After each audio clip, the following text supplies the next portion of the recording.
Season 3. Now we are in Module 3. So, sana nakapag-rest kayo, no, nung weekends, nakapagpahinga, nakapag-unwind, nakapag-relax. From 1 to 10, kamusta na po ang well-being natin? Mental health check lang po. Kamusta na ang ating mental health wellness? 6 daw. Okay, how about the others? Meron bang mga pinagdadaanan? 7 is, ito na yung borderline, no? 7, okay. Ako rin, nasa 7 din ako. Kasi may mga clients later, so feeling ko parang maaano ako today.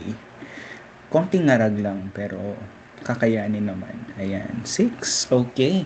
So, most of you have submitted their M2 summative assessment, no? I guess na check ko naman yun during the weekends, and yung mga hindi pa nakapag-submit, so meron na kayong mga deduction of points. Alam niyo naman ang system, 'di ba, no? So pwede pa rin mag-submit kahit na after the due date, ganyan. So but still, meron na talagang significant deduction of points if you're going to submit within the week to give fairness to those na nag-comply talaga on time. So most of you have submitted naman the summative assessment sa M2. At least nakapagawa kayo ng example test, no? Okay.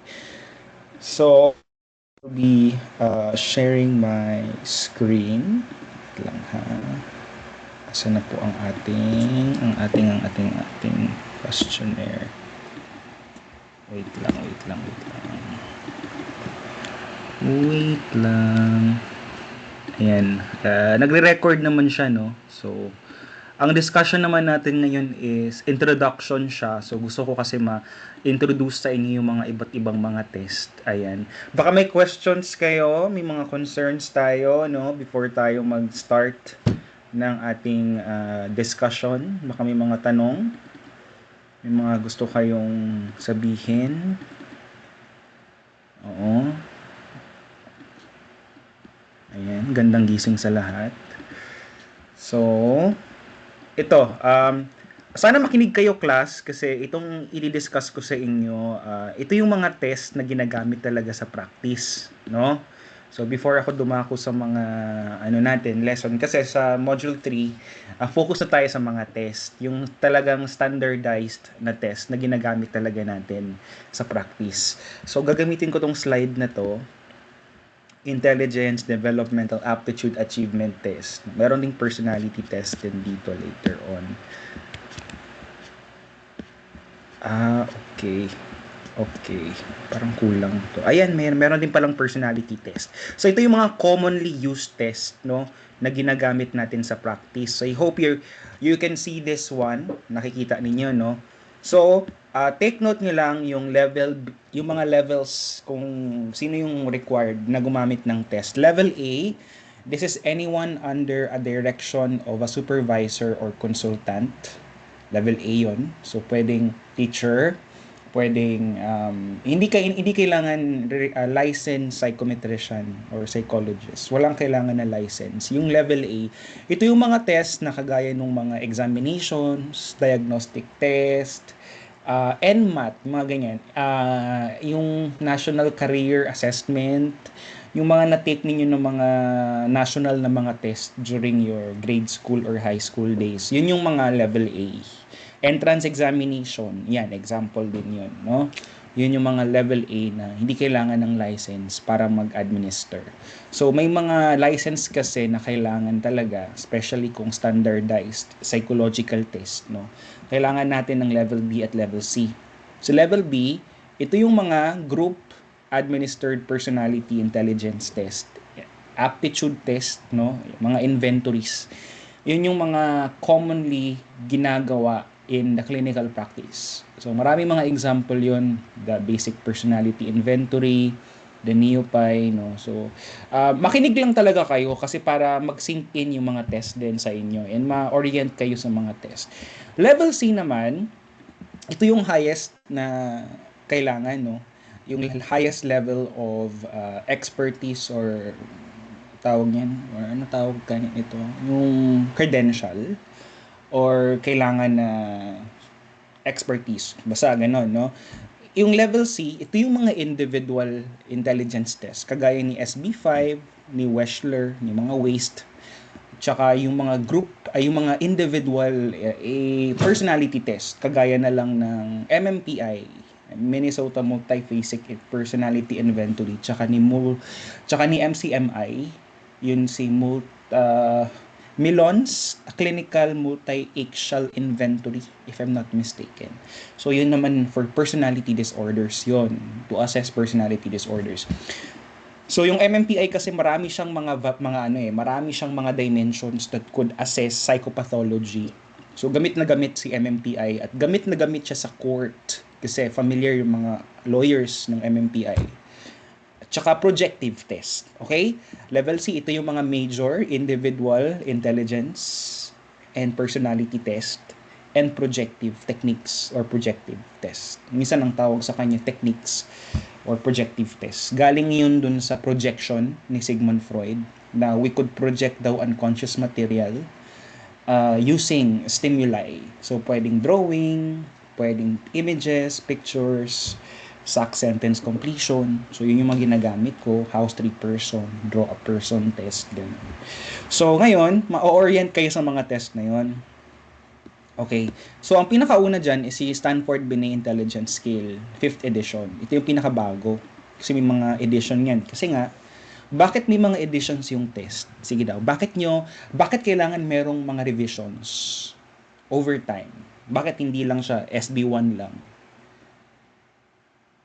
Sinong gustong sumagot doon sa question ko? Bakit kailangan merong mga revisions? Kagaya ng DSM-5, 'di ba, naging TR siya ngayon. Bakit may mga revisions? Especially yung mga test. Ano lang, idea niyo lang.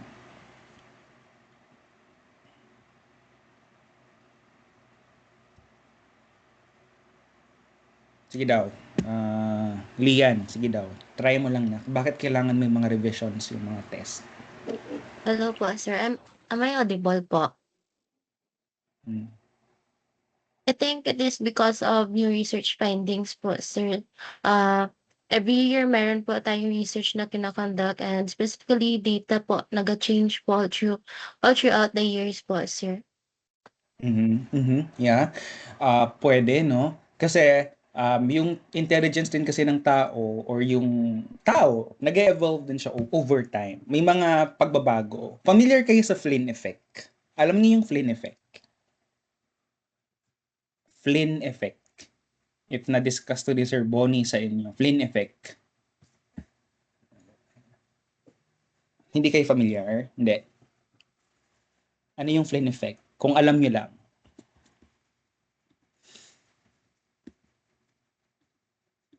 Ano yung Flynn effect? Wala kayong idea. So yung Flynn effect, ito raw yung parang yung IQ daw natin every 2 years nag-i-improve siya or tumataas yung IQ natin. So every 2 years parang meron ng additional 2 na IQ sa atin. Yun yung pagkakaalala ko. So kasi dala na rin ng learning, dala na din ng kaalaman natin sa mundo. Kaya yung mga test natin is kailangan ding baguhin kasi magiging obsolete yung test kung hindi natin nire-revised over time. Oo. Yun ha. Kaya may mga certain versions, revisions. Kasi kailangan nating i-update yung mga items, i-update yung item difficulties, i-update natin yung norming kasi nagbabago ang panahon, nagbabago ang tao. Gets nyo? Sige. So, si SB5, parang ito yung test na nasa kanya na ang lahat. Kasi, isa lang yung test niya, pero 2 years old to 89 years old, yung kaya na niya. So basically, it is first translated by Louis Terman and first developed by Alfred Binet and Theodore Simon. So galing siya sa Simon Binet ang tawag sa kanya. Binet-Simon test pala. Binet-Simon test ang tawag sa kanya. Then nag-evolve siya over time. Ginamit siya to assess Paris school children's learning disability. Pero siya yung pinakaunang individual intelligence test talaga. Siya yung OG, kumbaga. Norm reference of cognitive ability, level C ang kailangan. So makikita nyo naman dyan, merong level, kung anong type of test siya, yung developer, age group, no? Yung acronym niya. Yan. So, it can be administered by a licensed psychologist kasi talagang individualized yung test na to. Ang kaya niyang ma-measure is yung full-scale IQ, tsaka yung verbal and non-verbal IQ. So, non-verbal and verbal cognitive factors including fluid reasoning, knowledge, quantitative reasoning, visual spatial processing, and working memory. Our school owned an SB5, no? Nasa school po natin ito. And I guess it worth 155,000. Mas mahal na siya ngayon actually. Oo. So ako, naghahanap ako ng mga second hand na mga test kasi medyo mahal talaga yung mga test na to.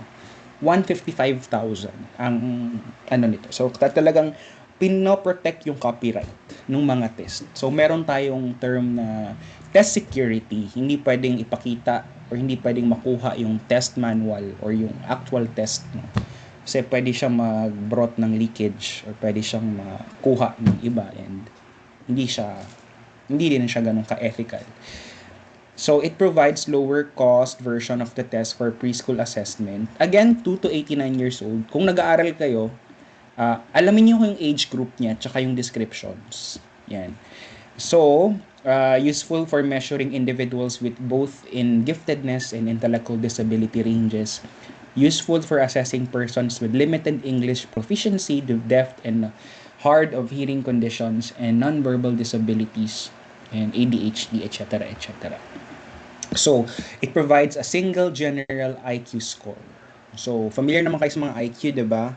Yung IQ of 20, IQ of sa giftedness 180, IQ 150, ganon. So familiar naman kayo dun sa mga ranges ng IQ score. Iba-iba kasi siya per test. Napansin ko rin, may IQ of 250, 300, iba-iba kung paano makategorize yung IQ ng isang person. So sana once in your life makatry kayo mag-take ng test na to. Medyo mahal to class kasi medyo matagal to na process. No? Ito naman, let's go to Wechsler, WISC. Yan. So tatlong version si Wechsler. So meron tayong for children 6 to 16 years old. This is developed by David Wechsler. Meron din siyang idea of intelligence. Oo, yan natin yung i-discuss ko next week sa inyo. Ngayon kasi in-orient ko pa kayo ng mga test. So please makinig kayo ha kasi at least kapag nag-present na ako ng mga concepts, mas magigets niyo na. May idea si David Wechsler din ng intelligence compared kay Binet, no? Ito ay more of adapting sa kanya. Parang ganun yung idea or concept niya. Meron tayong 3 versions, si WISC 5, si WACE 4, and si WPPSI 4. So, kita nyo naman yung age group class, 'di ba? So, si Wechsler Adult Intelligence Scale, 16 to 90 years old, no? And this is to measure intelligence and cognitive ability in adults and older adolescents. Developed to address weaknesses in SB, no? Masyado kasing particular si WACE. Pero honestly, mas gusto ko si WACE kasi pero mahal siya kasi 3 yung kailangan mong bilhin. Depende kasi sa edad. Mas specific siya, may mga core subjects, may mga subtest siya. Ang major scores niya are perceptual reasoning, processing speed, verbal comprehension, working memory, and meron siyang summary scores including full-scale IQ and general ability indexed. So, for diagnostic purposes siya, to assess learning disabilities, specific learning disorders, mga ganon. So, and intellectual disabilities. Yan. So, that is for the adult version. For the children, ito naman yon, no? 10 primary subtest, 6 secondary subtest, and also to assess developmental childhood disorders, specifically for motivation, attention, and interest, and opportunities for learning. So, ito class, nabigay ko to sa inyo, don't worry. Dinidiscuss ko lang para may idea kayo. So, tapos tayo sa children, WISC. Meron din tayo for waist 4, 16 to 90. And meron tayo for preschool. Wechsler Preschool and Primary Scale of Intelligence 4th edition. So 2 years old to 7 years old and 7 months. So this is individual administered norm reference instrument. More of games siya, no? Engage into play. Yun yung ginagawa ni WPPSI. Ang nakikita ko hindi naman talaga siya more of yung written or wala talagang notes, mas into ano siya, mas more into toys, game, play, ganun. Yun ang parang yung set na nakita ko for this. So yun yung mga major intelligence test. Dalawa lang yun ha, waist, si Wechsler tsaka si SB5. Yan. So, do you understand? Do you have questions? Oo. So, may mga iba't ibang facets siya na pwedeng makuha. No, yan. So, let's go to grouped intelligence non-verbal test. So, ito yung mga ginagamit ko rin. No? So, meron tayong colored progressive matrices, CPM. Ito na yung mga Ravens progressive matrices. Yung may mga patterns, may mga pictures. Diba? If naka-encounter kayo nung ganun, what comes next? So, 5 years old to 11 years old, we have si colored progressive matrices. Very basic lang to, at saka malalaki at medyo makulay siya. And mas madali talaga siya. Pangbata, in other words. 5 to 11 years old, yung edad na kaya niyang i-measure. These are level B. So, kapag level B, pwede psychologist, pwede psychometrician. Diba? No? Basta level C, psychologist. Okay? So, it's used to assess the degree to which children and adults can think clearly. So, non-verbal reasoning. Next, we have Raven's Progressive Matrices or RPM. Ito naman yung pang-adult version. Ang pagkakaalam ko, ang ginagamit ko sa kanya, 12 years old to above, no? To 90 years old. Pero, hindi ko alam bakit 4 years old nandito. Para lang clear sa akin, ang pinapagamit ko kasi pag bata. Pag 5 to 11, colored. Pero kung 12 and above na siya, si RPM na ako. Yan. So, this is developed by John Raven. Popular ito kasi nga, sobrang nililimit niya yung culture impact ng mga written or yung mga intelligence test. So, very culture fair siya na test. No? Yun yung pagkakaalam ko. Kasi nga, wala siyang words, walang culture, wala masyadong impact ng culture. So, next is we have the standard progressive matrices. Ayan. Ay, hindi pala. Ito pala yung kabuuan niya. 4 to 90 years old. The standard progressive matrices, 6 to 16 years old. More difficult than CPM, obviously. So, appropriate siya for children and teens. And habang tumatagal, mas nagiging mahirap ang mga choices. So, parang ang first ng mga items noon, ang set A, parang sobrang easy masyado. Tapos set B naman, nagapalisod siya as you go with the items. So, parang nagbibigay lang siya ng motivation for you to answer. Tapos, bigla kanyang bibigyan ng mahirap na mga items. Ayan. So, ang mga test na to is worth 25,000 to 30,000. Familiar ako sa mga price kasi nga nagka-canvas ako from time to time. Ayan.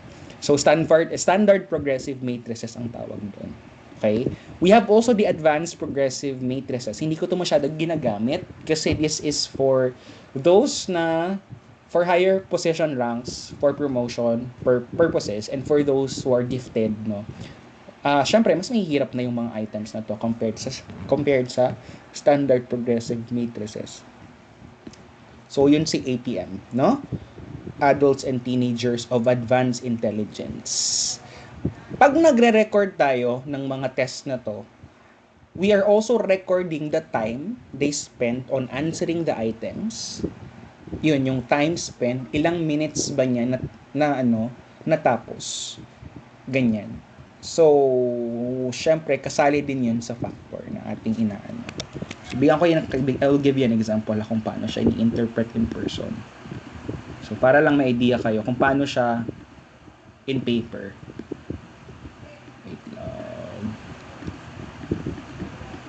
Wait lang ha. Para may idea kayo kung paano siya in person. This one, example. So, wala tong identifiers. These are all just created lang out of, ayan. So, example ganyan, no? I've used standard progressive matrices for this. And this is how I report. So, meron akong raw score, the 45. And ano ba yung meaning ng raw score na yon? Above average ba siya? Kasi meron kasi akong matrix of scores. It's based from the manual.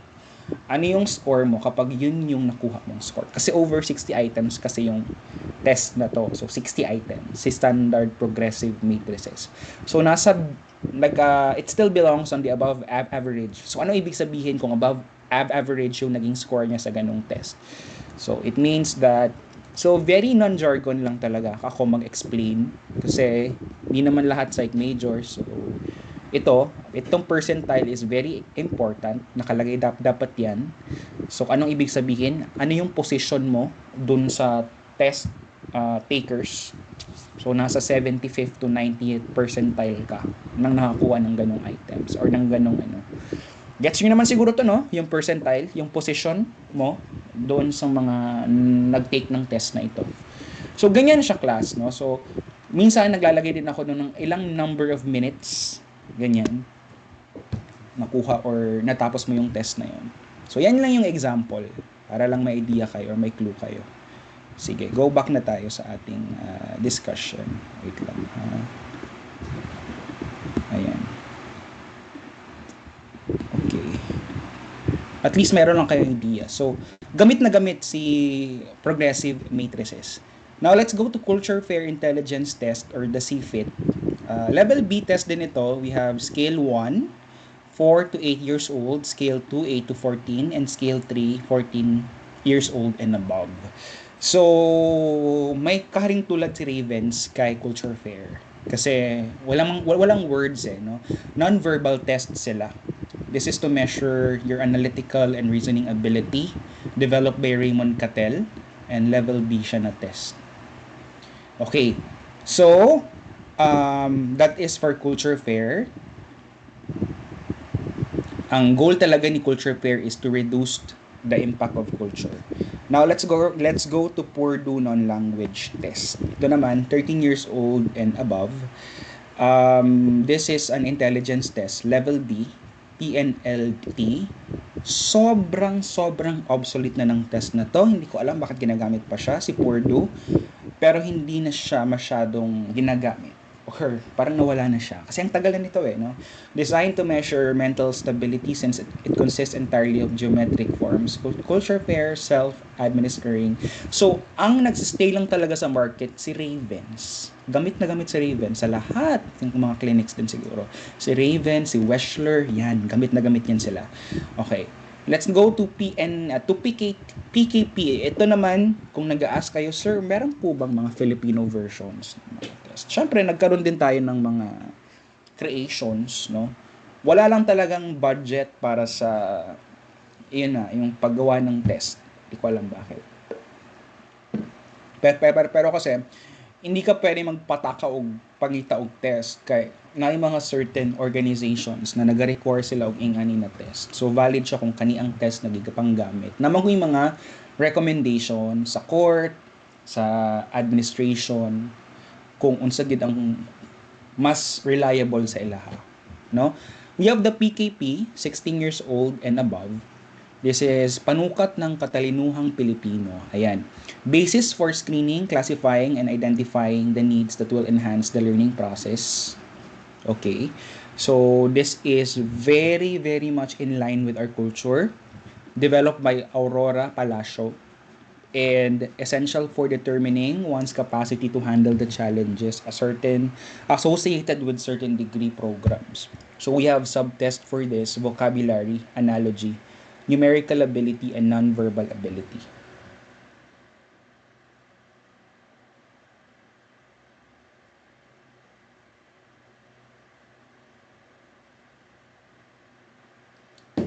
Okay. Now, that is PKP.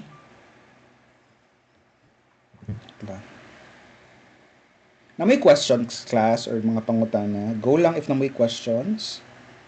Something you wish to clarify.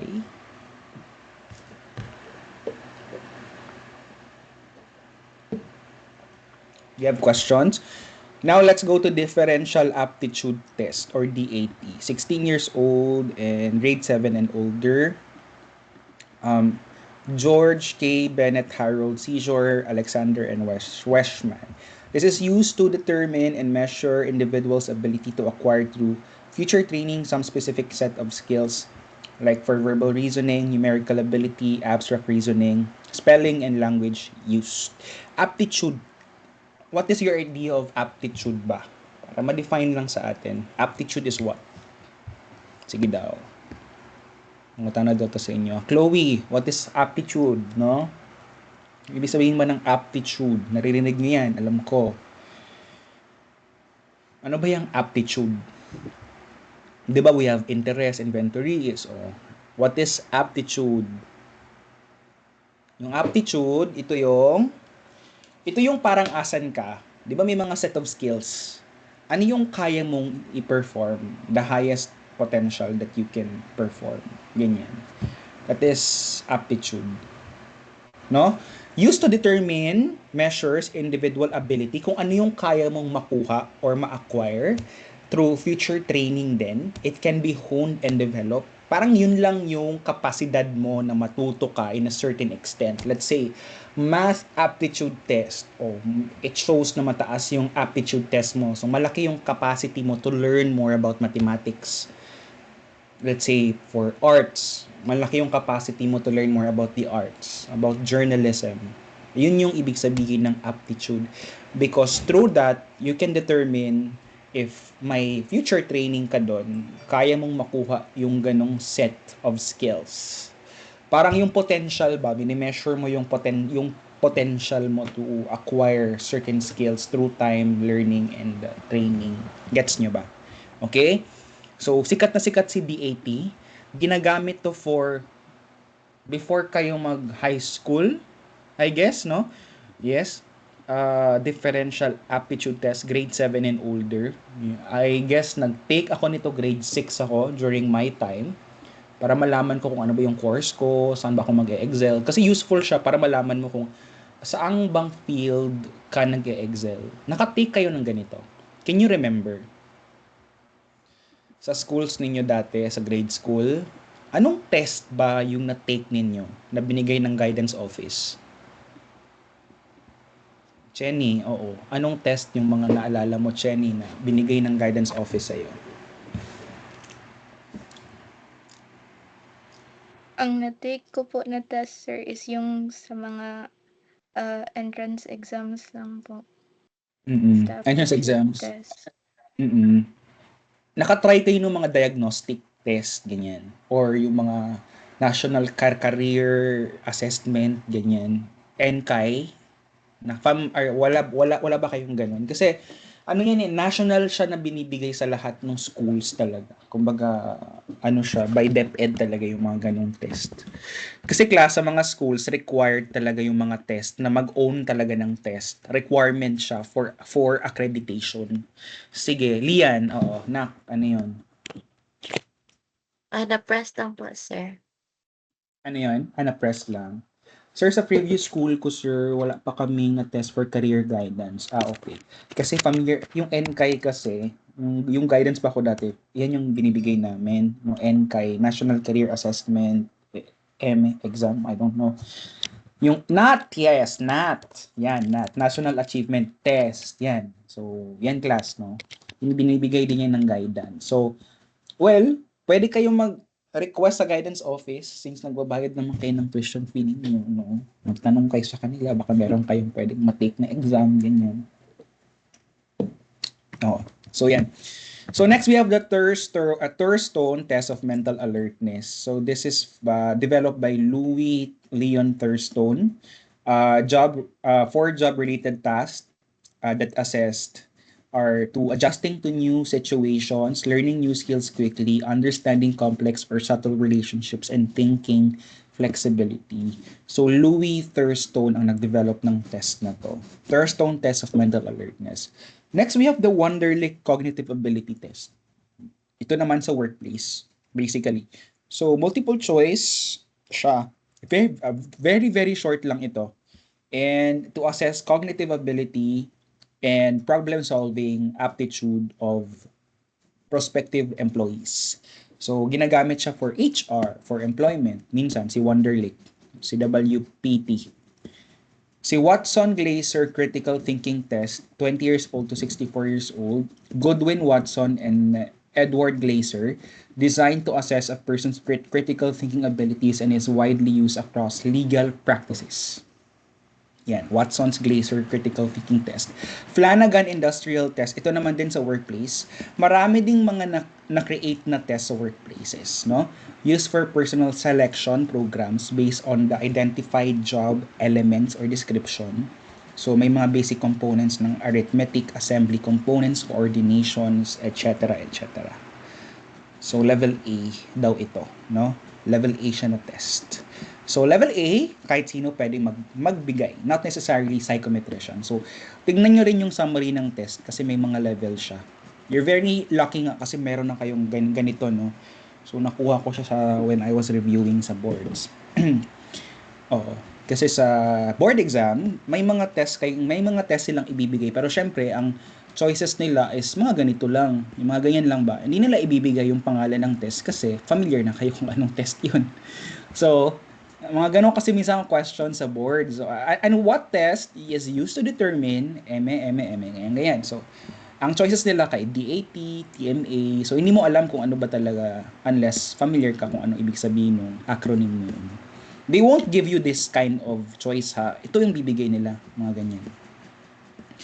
Okay, Flanagan, we have the PACT, Philippine Aptitude Classification Test, 14 to 15 years old. Developed to measure students' abilities and help students desire the course that they will take after high school. The Otis Lennon, ito naman, familiar si ALSAT. Grade school kayo, ALSAT, nakatake ako nito. Designed to assess general mental ability or scholastic aptitude of pupils. This can be individually administered or grouped administered. Level C yung yung level nito, no? Level C siya. It is also used to identify gifted children. Okay. Armed Services Vocational Aptitude Test or the ASVAB. This is mostly used in aptitude tests in the US.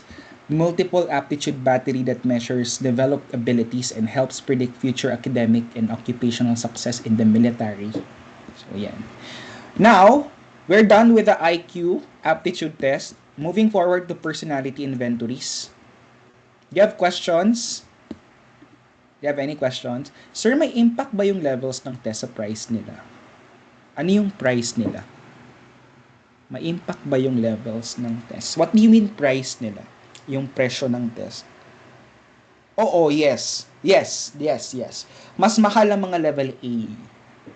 Yung mga WAIST, Wechsler, SB5. Mas mahal. Level B, 25,000, ganyan. So, almost 1/4. It's more than 1/4 ang diff, no? Yes, that is true. The higher the level, of course, mas mahal siya. Same also with the personality test and projective test. So, personality inventory test, we have the MMPI, the multiphasic personality inventory. This is widely used in many settings, in adoption, in annulment, vowsy cases, nullity of marriage cases, and ano pa ba mga cases natin sa forensic. Gamit na gamit siya. Custody. Personality test siya, but it could be used. 567 true or false questions. Napakahaba nito. But meron din namang alternative ni MMPI, which is si PI, si Personality Assessment Inventory. Mas shorter siya. So, ako, pinapaglaban ko talaga na wag na lang tayong gumamit ng ganitong kataas na test kung adoption yung case, no? Kasi nga, hindi naman tayo we're not going to diagnose. Kasi this test is for diagnostics. So, this could intended to be used in clinical and normal population to identify sources of maladjustment and personal strengths. Self-report siya, 60 to 90 minutes. So we have clinical scales of hypochondriasis, depression, hysteria, psychopathic deviate, masculinity, femininity, paranoia, psychasthenia, which is comprising of anxiety, depression, and OCD, schizophrenia, hypomania, social introversion. And what's good about this test is meron siyang lie scales and F scales. L scales and F scales. So ito yung malalaman mo if the person is cheating, is not really being honest with the responses. Kasi he or she could either fake good or fake bad. Self-report siya, di ba? So, ang ginagawa nun is kung may mga inconsistent items or responses ka on certain numbers, kung nag-reach siya on a certain level, hindi na valid yung results. Ganon, meron siyang ganong technology, no? So, meron siya ganong system. K-scale reveals the person's defensiveness around certain questions and traits. Kasi, meron talagang clients na talagang they want to appear good, na maganda yung kanilang result. So, kahit hindi naman ganon katotoo, they will report this and that. Kasi gusto nila na maganda yung result nila. It will appear, in good light. You got the point? Yun ang reason bakit na-create yung projective test. Kasi, if they could fake their responses on self-report scales and measures, sa projective test kasi, hindi nila alam ano ba yung pinaka-appropriate na sagot. Ako, as a clinician, I tell my clients like this, bogus technique ang tawag dito, no? Sir, ma'am, so just please be honest on your responses, and if ever you're going to fake some responses, sir, ma'am, I will be able to know that one. So through that, matatakot sila. Mas magiging honest sila sa responses nila. And true enough, some of them are really reporting what is actually the right or not. So, may mga iba't ibang mga scale siya. The TRIN, true response and consistency. The VRIN, varied response and consistencies. No? And etc. etc. So, malalaman dito yung mga iba't ibang symptoms of psychopathology. Marami siya class 5, 67, true or false. Merong short version nito, MMPI-2F. MMPI 3 na ngayon actually. MMPI 3 na ngayon. And this is worth, magkano ba to? 100,000. May second hand akong nabili 2F. That is 20,000. Pero second hand siya 2F. Pero pinakabago kasi sa kanya is, pinakabago nito is 3 na, MMPI 3. Oo. So, let's go to basic personality inventory. Sikat na sikat to sa guidance office, no? Adults and adolescents. Self-report measure of general domain of psychopathology. 240 true or false items. 11 substantive clinical skills and 1 critical item skills. So, the dimensions include alienation, anxiety, denial, depression, deviation, hypochondriasis, etc., etc. So that is BPI or Basic Personality Inventory. Douglas Jackson. Ayan. Okay. Pero level C to, class. Level C pa rin to. Ayan. Same also with MMPI. Now let's go to Myers-Briggs. Well, Myers-Briggs. This is obsolete. Tagal-tagal na to, Diyos ko Lord. Hindi na to kailangan gamitin. Well, during our time, lumabas to sa board exam. So basically, sa MBTI, Myers-Briggs, familiar pa kayo kay Adler, yung introversion and extroversion traits. Yun. So, may explore nyo yun, no? Sa mga, kasi to, babae yung mga gumawa nito, Myers and Briggs, designed to identify a person's personality types, strengths, and preferences. So, ito yung type mo, introversion ba, extroversion. Next, we have the EPPS, Edwards Preference Personality Schedule. So, this is objective forced choice inventory for assessing the relative importance that an individual places on 15 personality variables. So, this is level 2 or B siya. So, ang response nito, either meron ka or wala. Forced choice siya. No? Meron or wala. Ganyan. So, dalawa lang yung kanyang choice. Yes or no lang ata ito if I'm not mistaken. NeoPi. Yan. NeoFR. Meron din tayong the FFI version. I use this one. And yung Neo Personality Inventory revised version. So, syempre, kila Paul Costa and McRae, diba? Theories of Personality. So, nami-measure niyo yung ocean, yung 5 basic personality universal traits: openness, conscientiousness, extroversion, agreeableness, and neuroticism. Ayan. So, 30 to 40 minutes siya, and ito pa rin ay self-report, Likert scale, asang ka doon. No? So, I leave a mess in my room. So, asang ka doon? Strongly agree, disagree, ganyan ba? No? Ayan. So, personality test, si Neo FFI, another version siya, 12 years old and above. Shorter version siya, 60 item inventory that measures 5 broad domains only. Next, we have a pictorial self-concept scale for children, PSC. This will allow clinician to measure self-concept in children as young as 3 years old. Can be used to evaluate psychological and educational interventions. Panukat ng ugali at pagkatao at panukat ng pagkataong Pilipino. 12 years old to 18 years old, Enriquez and Guanzon. This is an indigenous personality test. Okay, so ito din ay gawang atin. Yan. Kagaya ng PKT. So meron din tayong PUP. Ayan.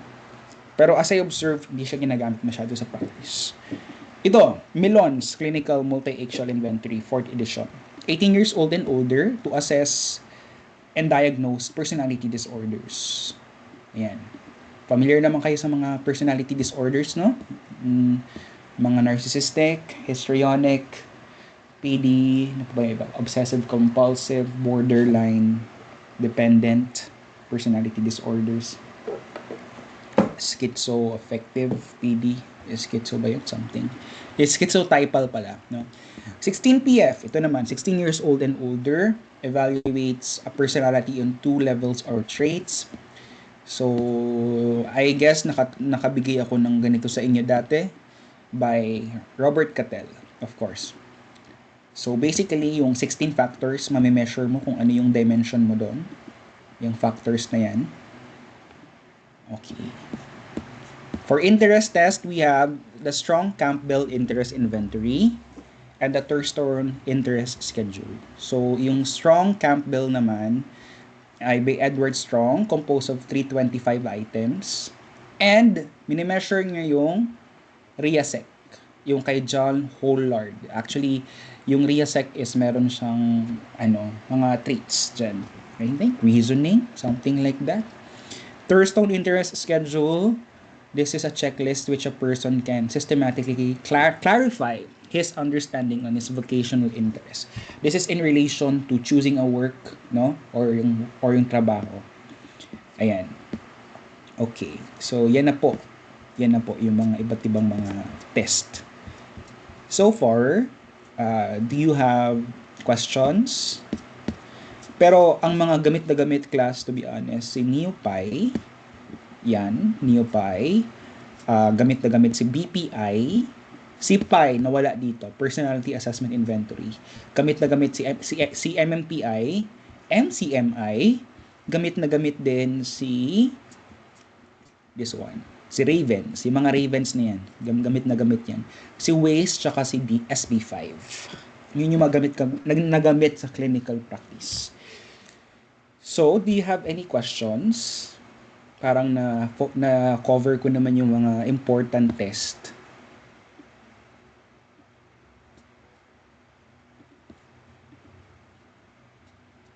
Oo. Questions lang class or mga something na gusto niyo yung i-ask. Sir, ano po ibig sabihin? Sir, ano po yung test na kailangan gamitin? Ganito, ganyan.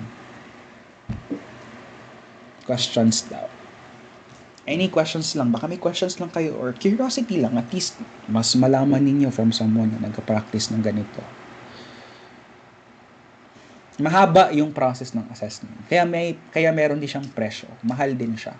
Kasi, yung actual session plus yung mahabang part is yung maggagawa ka ng psych reports. Yung interpretation, gagawa ka ng psych reports and all. Yun yung matrabaho na part. Kaya parang naghahanap din ako ng assistant ko rin actually. Hirap na ng trabaho plus sa practice.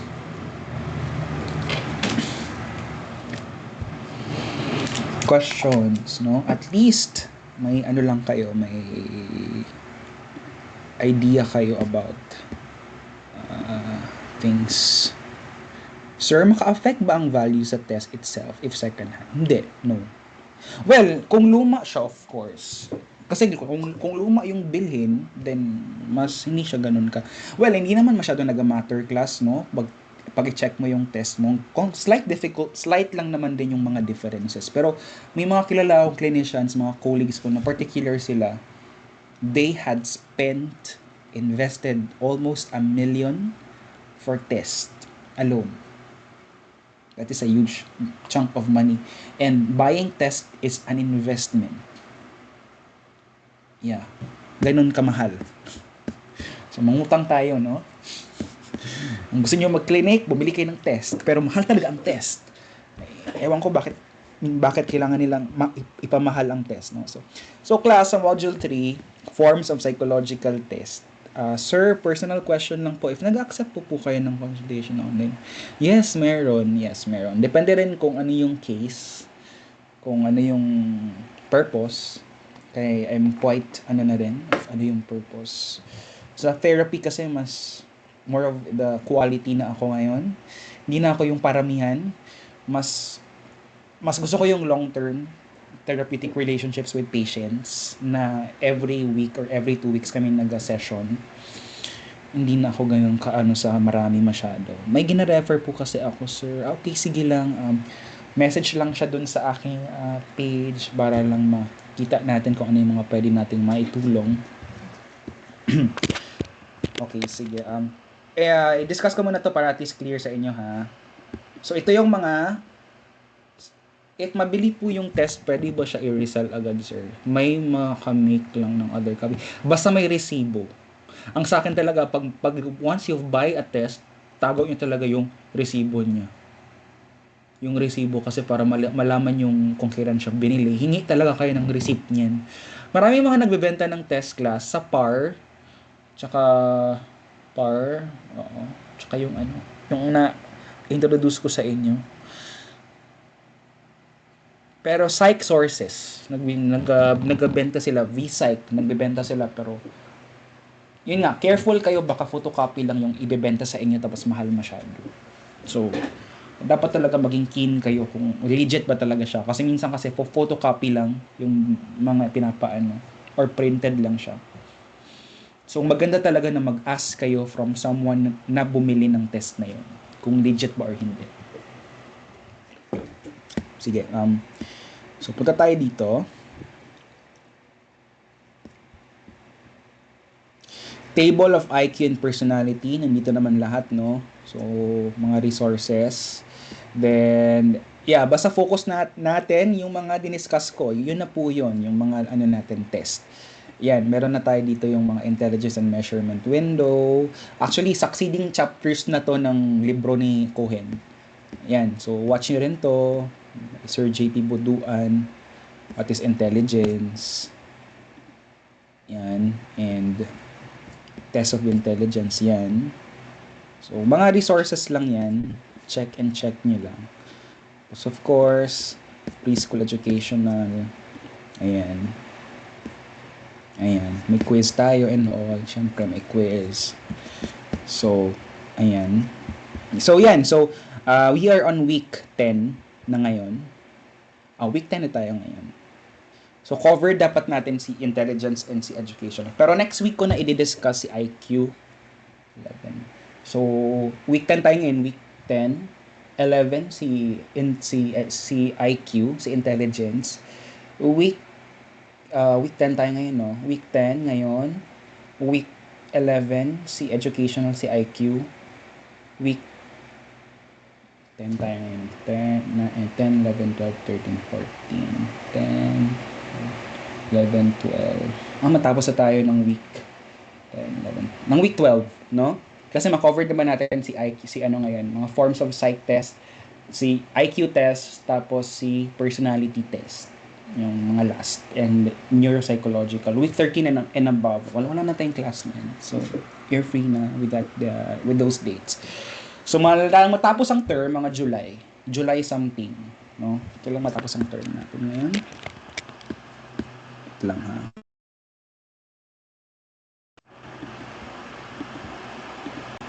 Okay.